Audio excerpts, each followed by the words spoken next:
Assalamu alaikum. In this presentation, we discuss about importance of carbon. Carbon is a basic element of organic compound. Organic compound के हमने last lecture में definition पढ़ी थी कि such compound in which carbon and hydrogens are present simultaneously.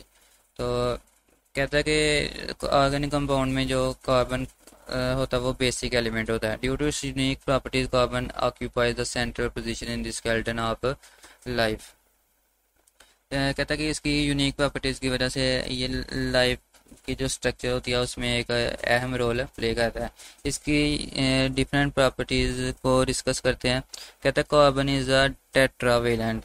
Carbon की valency 4 होती है। Tetra का मीन 4, वैलेंस से बना वैलेंसी। Carbon have 4 valency.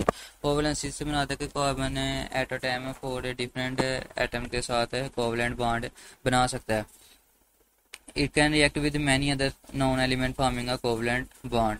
कहता है ये हाइड्रोजन के अलावा दूसरे डिफरेंट एलिमेंट के साथ कोवलेंट बॉन्ड बना सकता है।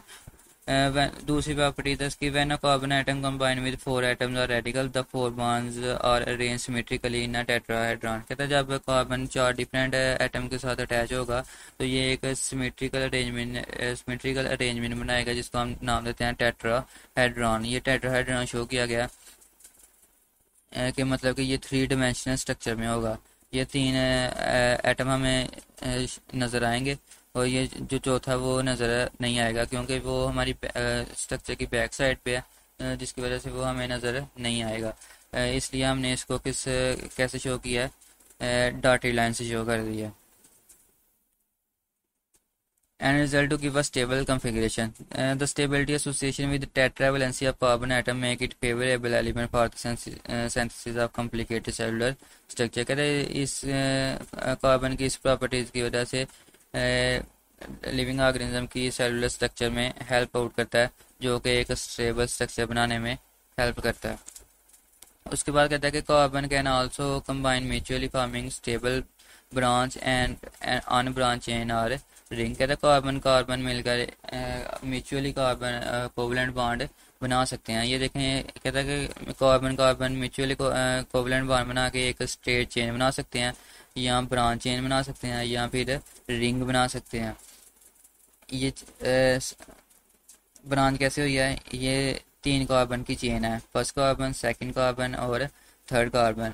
ये सेकंड कार्बन के ऊपर एक ऊपर की तरफ चेन लगी हुई है और एक नीचे की तरफ ब्रांच लगी हुई है। तो इसको हम किसका नाम देते हैं, ब्रांच चेन का। इधर देखें, ये स्ट्रेट चेन है, इस पर कोई भी ब्रांच नहीं है, मतलब किसी भी कार्बन के ऊपर कोई कार्बन अटैच नहीं है, इसलिए हम इसको किसका नाम देते हैं, अन ब्रांच चेन। उसके बाद कहता है कि कार्बन कार्बन में बॉन्ड आपस में मिलकर एक रिंग भी बना सकते हैं। ये 6 कॉर्नर रिंग शो की गई है। तो कहता है इस प्रॉपर्टीज़ की वजह से कार्बन डिफरेंट काइंड्स के ऑर्गेनिक मॉलिक्यूल्स हमें प्रोवाइड कर सकते हैं, responsible for variety of organic compound. कहता है इस प्रॉपर्टीज़ की वजह से एक वास्ट वैरायटी, एक बहुत वैरायटी की हमें ऑर्गेनिक कंपाउंड हासिल हो सकते हैं। उसके बाद कहता है कि carbon combine with commonly hydrogen, oxygen, nitrogen, phosphorus and sulphur. कहता है कार्बन डिफरेंट एलिमेंट्स के साथ बॉन्ड बना सकता है, फॉर एग्जांपल हाइड्रोजन के साथ, ऑक्सीजन, नाइट्रोजन, फास्फोरस और सल्फर के साथ। उसके बाद हम देखते हैं कि कार्बन जब हाइड्रोजन के साथ बॉन्ड बनाता है तो इसके अंदर एनर्जी स्टोर हो जाती है। कहता है जब सेल को एनर्जी की ज़रूरत होती है तो सेल इन कार्बन हाइड्रोजन बॉन्ड को ब्रेक डाउन करता है और एनर्जी को रिलीज़ करवाता है, और एनर्जी जो रिलीज़ होती है वो सेल अपनी डिफरेंट सेलुलर एक्टिविटीज़ को परफॉर्म करने के लिए इस्तेमाल करता है। तो ये आपने याद रखना कि कार्बन हाइड्रोजन बॉन्ड जब भी ब्रेक होगा तो उसमें से एनर्जी रिलीज़ होगी जो सेल अपनी डिफरेंट एक्टिविटीज़ को परफॉर्म करने के लिए यूज़ करेगा।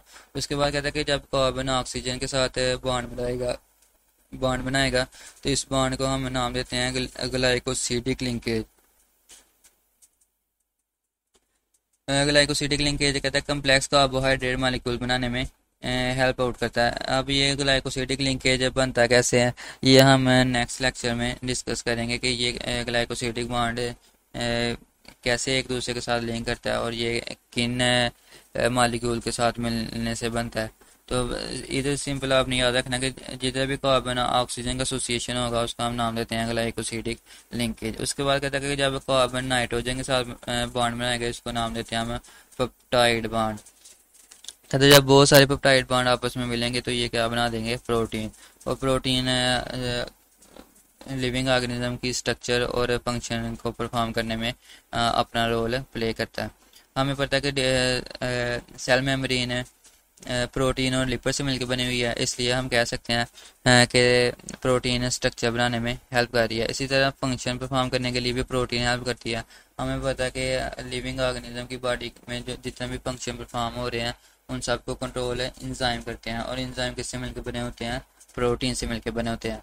तो प्रोटीन में कौन कौन से बॉन्ड प्रेजेंट होते हैं, पेप्टाइड बॉन्ड। पेप्टाइड बॉन्ड कैसे बनते हैं, जब कार्बन नाइट्रोजन के साथ कोवलेंट बॉन्ड बनाता है तो उसको हम नाम देते हैं पेप्टाइड बॉन्ड का। उसके बाद large organic molecule and small organic molecule. कहते हैं लार्ज ऑर्गेनिक मालिक्यूल का हम नाम देते हैं मैक्रो मालिक्यूल, और स्मॉल मालिक्यूल का नाम देते हैं माइक्रो मालिक्यूल। उसके बाद लार्ज ऑर्गेनिक मालिक्यूल का एग्जांपल दी हुई है, for example cellulose, fats, protein. कहते हैं ये जो लार्ज मालिक्यूल्स होते हैं ये छोटे छोटे मालिक्यूल के मिलने से बनते हैं, और जब कभी सेल को एनर्जी की ज़रूरत होती है तो लार्ज मालिक्यूल्स स्मॉल मालिक्यूल्स को की ब्रेक डाउन करवाते हैं और सेल को एनर्जी प्रोवाइड करते हैं। उसके बाद कहता है कि large molecules are generally insoluble in water, के लार्ज मालिक्यूल्स होते हैं वो पानी के अंदर डिजॉल्व नहीं होते, जिसकी वजह से ये लिविंग ऑर्गेनिज्म की बॉडी को बनाने में हेल्प आउट करते हैं। फॉर एग्जांपल हम अपने हैंड वॉश करते हैं तो हमारे जो हाथ है ये पानी के साथ डिजॉल्व होकर बह नहीं जाते, बल्कि ये अपनी स्ट्रक्चर को मेंटेन रखते हैं। कहता है अगर ये पानी में डिजॉल्व होते हैं तो ये पानी के साथ ही बह जाते हैं।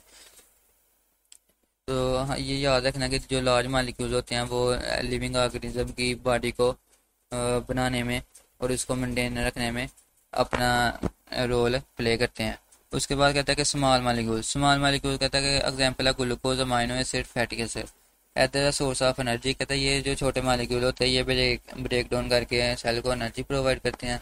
या फिर इनका दूसरा फंक्शन है कि ये जो स्मॉल मालिक्यूल्स है ये आपस में असेंबल होते हैं और एक मैक्रो मालिक्यूल बना देते हैं। some small molecules are unstable, they are immediately broken down to release energy। कहते कुछ स्मॉल मालिक्यूल जो होते हैं वो बहुत अनस्टेबल होते हैं, जैसे ही वो बनते हैं साथ ही कुछ ही सेकंड के बाद उनकी ब्रेक डाउन हो जाती है। फॉर एग्जांपल एटीपी एब्रीवेशन है एडिनोसिन ट्राइफॉस्फेट का। कहते हैं जो ही एडिनोसिन ट्राइफॉस्फेट की फॉर्मेशन होती है ये ब्रेक डाउन कर जाता है एडिनोसिन डाइफॉस्फेट में, और जिसके नतीजे में एनर्जी रिलीज होती है, और ये एनर्जी सेल अपनी डिफरेंट फंक्शन को परफॉर्म करने के लिए यूज़ करता है। Such substances serve as a immediate source of energy for cellular metabolism. कहते हैं ये जो स्मॉल मालिक्यूल्स होते हैं ये जो सेल में डिफरेंट मेटाबॉलिज्म हो रही है, डिफरेंट केमिकल रिएक्शन हो रहे हैं, उनको एनर्जी प्रोवाइड करता है। This is all about today lecture. Thank you.